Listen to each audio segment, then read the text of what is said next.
Hello, dear foodie friends, and welcome to Kitchen Chat. I'm your host, Margaret McSweeney, and I am so excited you are joining me in the Read It and Eat kitchen today with two of my first and favorite foodie friends, Marge Perry and David Bonom. We all met at IACP. You've heard me talk about International Association of Culinary Professionals. Please check that out, iacp.com. It's a great resource for you.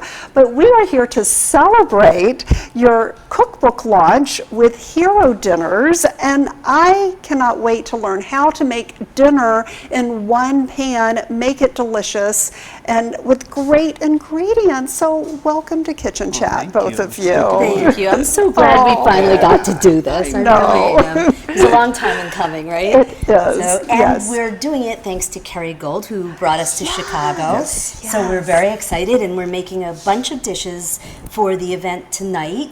We're making Ooey Gooey mac and cheese, which uses our favorite Dubliner cheese. And that is a meal, we make it into a complete meal by including vegetables in it, which, because every meal is supposed to have vegetables. And the grass-fed cheese, we really try to use wholesome ingredients as much as possible. And the cheese is from grass-fed cows, and we include broccoli and cauliflower in the mac and cheese, and we're also doing stuffed tomato breasts that are baked with zucchini and potatoes, and those are stuffed with some Kerrygold Dubliner.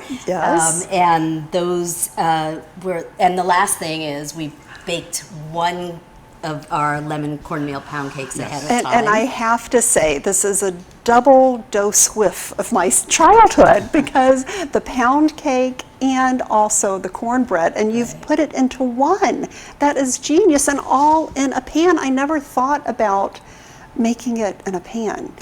So as long as you have a skillet that's oven worthy, and these Analon Advanced pans can go into the oven up to 425, right? Really? Advanced home, this is. Wow. So we mix it up, we put it in the skillet, and we bake it, and we like to serve it in the skillet. We think that looks really nice. Wait, you know, like this one cool thing with these pans, they have nonstick on the outside, so they're extra easy to clean. Says my husband, who always does the dishes. Love that. Well, if we could take a step back, what inspired you to do one pan dishes and really become a hero at home? What's the backstory? I'm going to let Marge talk. I'm just going to be cute. It really happened because, as you know, we cook all day, almost every day. And that means that we're doing dishes all day, every day. And 6 o'clock would roll around. We'd been cooking. And, you know, maybe we made 12 cakes that day, which I think is a perfectly acceptable dinner, but David doesn't think so. Not so much. So we would be cooking all day and look at each other, and there would be nothing for dinner. And I would say, what do you want to do for dinner? And the idea of another mess to clean up was a little overwhelming. Or the expense of going out. Yes.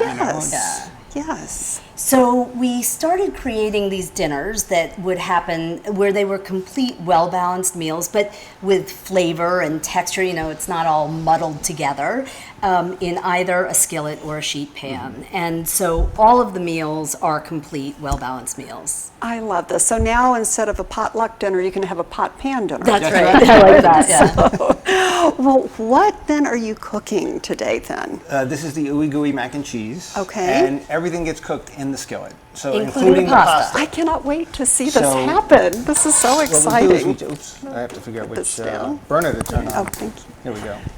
So we just start, we're going to steam saute the broccoli and cauliflower just for a couple of minutes just to start the cooking, because it goes back in at the end. What we do is we put it in and then we take it out so it doesn't overcook and get mushy. Because if we left it in the entire time, it would just turn to mush. True. So, see, I don't think my pan's hot yet. Not quite, but it's almost there. While you do that, should I start the slurry? You start the slurry. Okay. So the slurry. What is a slurry? In order for the sauce to get nice and thick, and we want it to thicken before we even put the cheese in, we'll cook it to the point where it's sort of like heavy cream before we put the cheese in. So we take just a little portion of the milk, and we've done this with whole milk, we've done it with 2%. 2%. You can do it with a bunch of different ones. We even done it with skim milk. Yeah, that's Wow. true. And so we're taking a little bit of the flour and a little bit of the milk and combining it, and this also prevents it from lumping. We whisk this until it's nice and smooth, and then we'll add the rest of the milk to this. Okay. And then start our sauce after the vegetables are cooked. So I don't know if the mic's picking this up, but you can hear the pan starting to talk to us that everything's cooking. So now what I'm going to do is with starting the saute process, I'm going to put in the water. Okay. And the pan's hot enough now where it's not going to evaporate out, but it's going to start to steam. So that'll help soften the vegetables. And this is going to cook probably for about 3 or 4 minutes. Great. Meanwhile, you see now that all the flour there are no lumps, it's nice and smooth, so we won't get a lumpy sauce. That is great. The only lump should be of the cheese. Yes. That's the lump. Love Or cheese the lumps. ones that Marge puts on my head when I'm in trouble. So, do all of the recipes have simple ingredients? Because I'm looking at this, you have cheese, butter, broccoli, cauliflower, milk, pasta. How does that work with your cookbook? Well, they're all available at grocery stores. That was Yes. very important. Yeah. This is a lifestyle book, and we want people to be able to make these recipes on a weeknight. And the idea is that they're all readily available, Okay. but not all of them are everyday ingredients. For example, we use condiments from all over the world. So we use Korean gochujang with skirt steak, or we use harissa. And what is Korean gochujang? It's a fermented chili paste. And it's a Oh. little spicy, and it gives a lot of umami flavor to the food. Yes. So we do that on a skirt steak. So it really gets that like double umami boost from the meat. So it's really big flavor. And we pair that, interestingly enough, with polenta. And everybody said, Korean and polenta. But I like to say, Interesting. just because characteristics are very, very different Yeah. doesn't mean that they don't work well together. So polenta and gochujang seem like they would never go, and the flavors and the textures really marry beautifully. We do a little soy scallion mixture that we put over the top, and sesame that we put over the top of the polenta. So it gives it that little bit of an Asian note to it. And this all cooks in a sheet pan.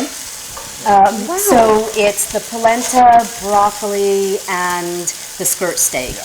And in that one, in order to maintain all the textures we want, we use like a cookie cooling rack to separate them on top of the sheet pan. So some of the ingredients are on the bottom, And then the the steak is cooling on rack, top. and Perfect. Now, how did you discover Korean gochujang? gochujang. Yes. Well, one thing is where we live, there's a big Korean population and lots of great Korean restaurants. So that was one way. And also, I think Korean food is gaining popularity across the country. True. And so it's part of all of that. And the Very same is cool. true with the harissa, right? Yeah. I mean, it's the same idea. Harissa paste. And I love that you pair it, you mentioned with chicken, so the harissa chicken. And foodie friends, you're going to love to hear about David's chicken expertise. You were a guru of chicken. You just got back I just got back from from Ghana. I was there with the United States Poultry and Egg Export Council, and I worked with 80 culinary students over 2 days on different types of poultry, including a new thing that they're doing is egg powders. So they've got whole egg powder, egg yolk powder, and egg whites. And the egg whites are wonderful for meringues. And we use them at home, They're formulated for baking, but I've used them for a couple other things where savory cooking, where like coating the, like a penne, they call it, when you do you rehydrate it and then you dip your cutlet in it before it goes into the breadcrumbs, and it actually has a really nice texture. I'm just going to switch this over to the bowl so you can see this is kind of getting a little translucent. It's just, and all the liquid's gone. And really, I just wanted to do it until all that water was gone. But it is still But it is- undercooked. so it's That's still very undercooked. important. Still Yeah. undercooked. So now I'm just going to put it back in the bowl that we started with and get some on the counter. And then I'm going to actually take my elbow macaroni In the dry skillet. and In 3 a cups of dry water. skillet. This is incredible. And it cooks for it takes about 8 or 9 minutes just till it's done, and then we're going to add in the stuff for the cheese sauce. Very cool. What we found when we cook pasta like this is that it absorbs more of the sauce flavor. So it's really cooking in the sauce. Well, this is cooking in water right now, but it will have the sauce on it. And does it boil still, or? Yeah, this will boil. Okay. This will come to a boil, and it'll cook just like regular pasta. Oh. But we do a rigatoni in the book, that it's a rigatoni bolognese. And we cook the pasta in the tomato sauce, so that instead of absorbing, and there's also some water in it, but Yes. instead of just being in water that you dump and drain it, it's all in one pan and it absorbs the tomato flavor. So the pasta is really, really flavorful. When we first started doing this, I thought there would be an Italian grandma with a rolling pin that would come and whack me for doing this. But it actually, we found that we like the pasta better because it does have enough flavor.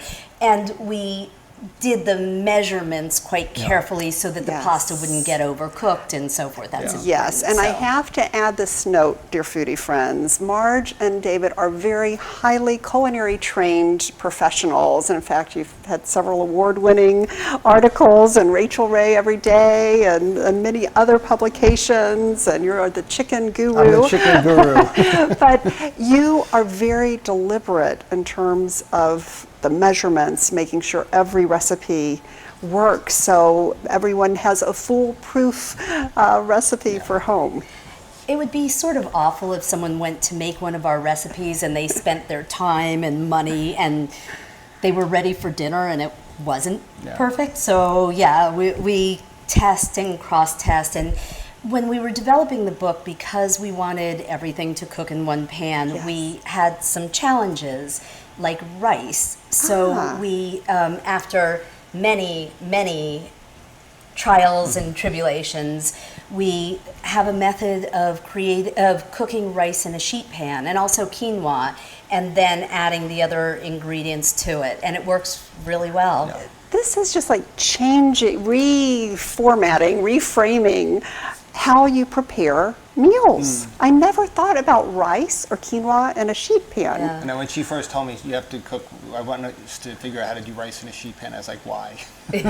And then I said, because otherwise our book won't have any rice in it. And it was actually great. And we did the quinoa, as she was telling you, and the quinoa came out super fluffy. It was the fluffiest quinoa I've ever had. Wow. Yeah. What we learned is throughout creating the book is, we knew ahead of time, you can never just throw everything on together. Sure. But we learned to be more aware of how much liquid foods give off as they cook. So we started with rice with a little bit of water, knowing that as we added vegetables and, say, chicken, more liquid would be helping that rice cook. And also adding flavor. Yeah. Okay. So we sort of found the balance of how much water versus flavorful liquids we could use. And are there certain settings on the ovens? I mean, do you use convection how does all of that play? Just regular temperature, not a convection, because not everyone has a convection oven, and we wanted to make it so that people that don't have a convection oven can do this. We have a convection oven, but we rarely use it because we're creating recipes Yes. for home cooks. Yes. We don't necessarily have it. I mean, a lot of people do. And look, it's spoiling. Yeah, it's boiling away and it's cooking. And meanwhile, we're I'm just cook going it to until make it the topping. absorbs. Sure. Because with almost religious fervor, I believe that mac and cheese is supposed to have a breadcrumb topping. So I don't think it's mac and cheese unless it does. So we like to make it. Oh, thank you. We like to make it with panko breadcrumbs and some grated parm. Yum. And about 3 tablespoons of oil. And then we mix it all up. Just use this. At home, you should use your hands. We mix it all up, and we'll sprinkle this on the mac and cheese that's cooked in the skillet when it's just about done, and then throw it in the oven for a few minutes so that the topping gets nice and brown and crisp. And the vegetables finish cooking. Yeah. Yeah, so from start to finish, how long does a one-pan macaroni and cheese? Half hour, would you say? Half hour, 40 minutes tops. Yes, that is doable. And it means that the dinner that you have at the end of your day is truly Yes. relaxing in the end of the day because you Yes. don't now have to do a bunch of dishes. You can get that glass of wine. Yes, One of the exactly. tips that we wanted to say is that while this part is going on and in between doing that, you can drink your glass of wine. Yes. Just to Oh, get of course. started. Get the evening started. That is the best tip, right? Wonderful. So how can you tell when the topping is ready? What is a tip for that? Once it goes in the oven, so Oh, no, you The mean top- cooked or just Or at this just point? prepared? oh, just Yes. until the oil is evenly distributed on the crumbs. And no lumps and any of that? Or Just that the oil is evenly Okay. distributed. I mean, it Perfect. is kind of lumpy because it's crumbs. Yes, so there which are is some great. lumps. Cheese crumbs, Yeah, which is- cheese crumbs and panko breadcrumbs and all kinds of good things.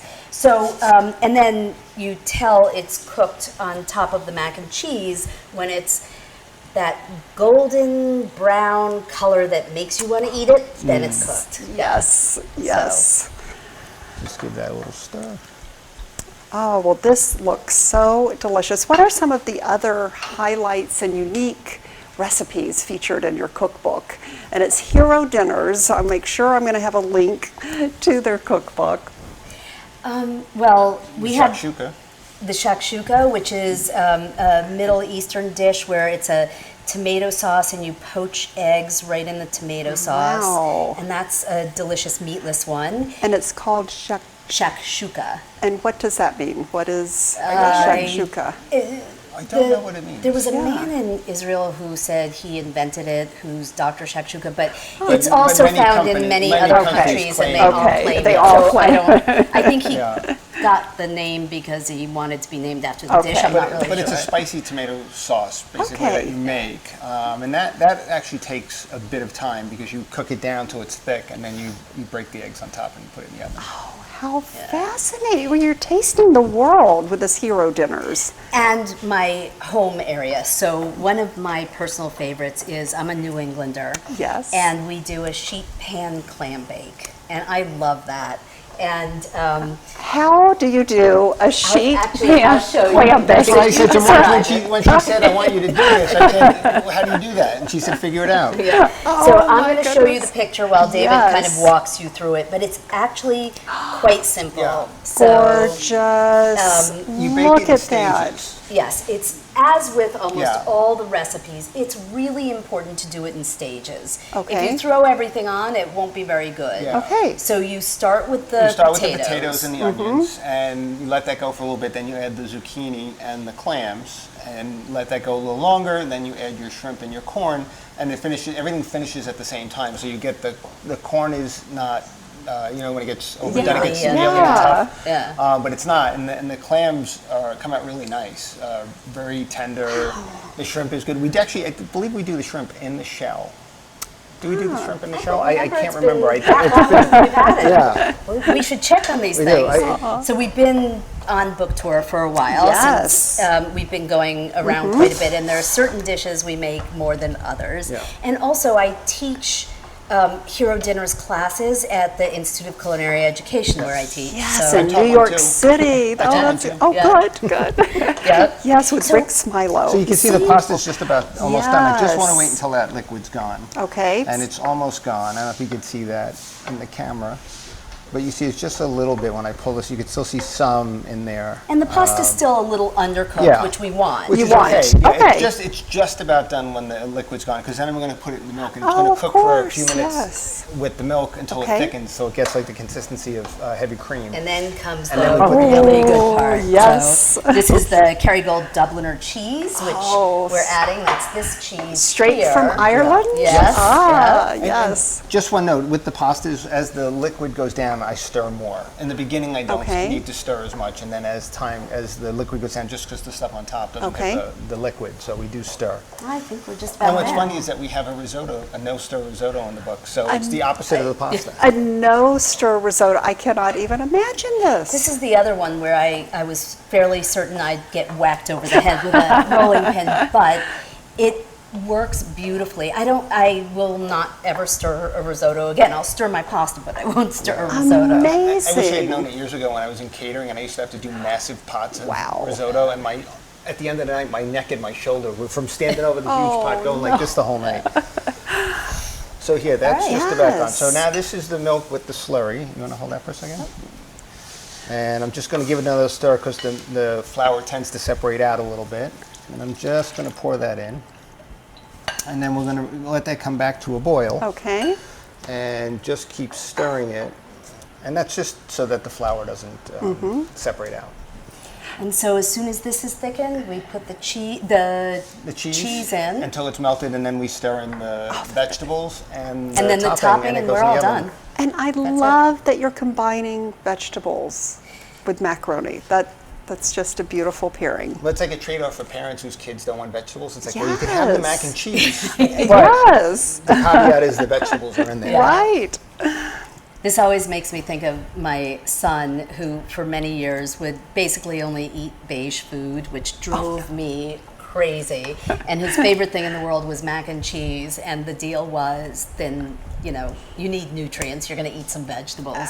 And now he is a great eater. He's an adult. He's a great eater, and he eats his vegetables. Yes. But this is sort of something that we created with him in mind. I love that. What are some other spices that you recommend for the home chefs to have in their pantry? So I think it's really important to have a variety of dried herbs and spices, and there are certain ones that we turn to over and over, but it's really the variety that makes your cooking come alive. True. So we use cumin and coriander and cardamom. Oh, look how stretchy and gorgeous that cheese is now. See, so now it looks like if you could actually stop here and have it like this if you wanted to. Perfection. Or you could take a bath in it, which is what I Yes. like to do. It's not a complete meal at this point. So now we take the vegetables that we sauteed earlier. We're going to put those back in, and I'm just going to stir those in and kind of divide them up, which is nice because the green and white's nice because you get the color variation. And then I just kind of get it in underneath. Sort of evenly distributed. Yes. And then it's going to be time for the Especially topping. when your kid can't get a piece without a vegetable, is definitely going to be Right. That's the goal. It's 4 cups of vegetables, so it's a good, decent amount of vegetables. And now we're just going to put the topping over. So Margaret was asking about the herbs and the dried herbs and Yes. spices that we use. We also do use fresh Yes. herbs, but dried thyme, dried basil, dried oregano are like 3 key ingredients Yes. that work for a lot of different cuisines. I mean, not just Italian. They work for Mediterranean, North African. We just really like those flavors. And then on spices, Marge said the turmeric, the cumin, coriander, but also some of the sweet spices like allspice and cinnamon. We just did a recipe with it's like a Lebanese lentil that we put a little cinnamon in. Just like it kind of makes you, it doesn't taste cinnamony, but it just kind of makes you go, like that little extra depth of flavor. and it's topped with a poached egg. And actually, we just did a video for Analon on how to poach eggs, and we use that dish. So Fabulous. And this is going to bake just till it's brown, probably about 12 minutes, and then Wonderful. it's ready to go. yeah. Well, this is fabulous. Well, we'll make sure that we have the end product for you. But meanwhile, I always like to end this portion of the show with 3 top tips for the home chef. And I'm sure you've written a whole book on tips and everything. But what would be the 3 top tips that you would recommend? The first one that I would say, and it's going to sound really silly, but sharp knives. Have a Okay. sharp knives make your work so much easier. And safer. And safer. And I told Okay. you I was just in Ghana with the 80 culinary students, and their knives were not sharp. And they were saying, as they're working on scoring duck breast, they're saying, oh, look at the skin pulls. I said, the skin pulls, look, and I used my knife, and I said, see, a sharp knife makes it easy. And they're like, oh, because they tried to say that there was a problem with the skin. I said, no, it's your knife. So I kept emphasizing to them, a Okay. sharp knife will make your work so much easier. Okay. So that's And one. good knife skills go with that, Yes. right? Yes. So learning good knife skills is really important. And I think approaching cooking from a place of relaxation and comfort and appreciation, as opposed to, oh my God, I have to make dinner. If you have a plan ahead of time, and you can be relaxed about it. Whatever happens, happens. And if not everything is perfect, that's okay. Yes. You're all sitting at the table together, and that's what matters. Yeah, we give a talk on entertaining, and we talk about disasters and things that happen, and we always talk about, well, if this happens, then, you know, we just work around it. We just kind of say, okay, it was supposed to be this beautiful cake. Well, now it's a bread pudding. Right. And, you know, we turn it into a bread, or something like that. You know, just some kind of thing. You take your mistakes and you make. And you enjoy it. You just enjoy whatever happens in the process. And I think the last one is to find the recipes or the dishes to cook that work for your lifestyle. A lot of people take on a recipe on a busy weeknight that's just too much work. It's specialty shopping, and it's, you know, 100 little dishes to prepare and all of that. So I think it's finding things that really fit your lifestyle. Can I give you 3A? That's great. Yes, absolutely, a bonus one. When you find the recipe, read your recipe through. I can't emphasize that enough. Because if you have guests coming and you go and you're making something and it now says marinate overnight, you've got a problem. You'll be ordering pizza. You know, and that's a lot of times you don't, you know, if people don't read and then they get to a step and it's like, okay, refrigerate for X amount of hours or whatnot. And then it's like, oh my God, what am I going to do?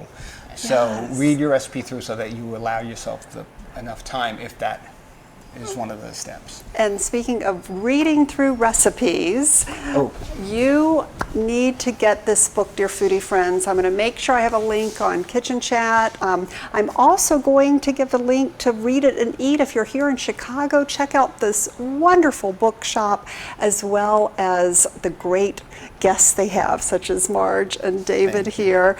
But thank you so much for being on Kitchen Chat. It's so wonderful to see you. Oh, thank you. And thank you, dear foodie friends. Become a hero in your kitchen with Hero Dinners. And always remember to take a moment and savor the day.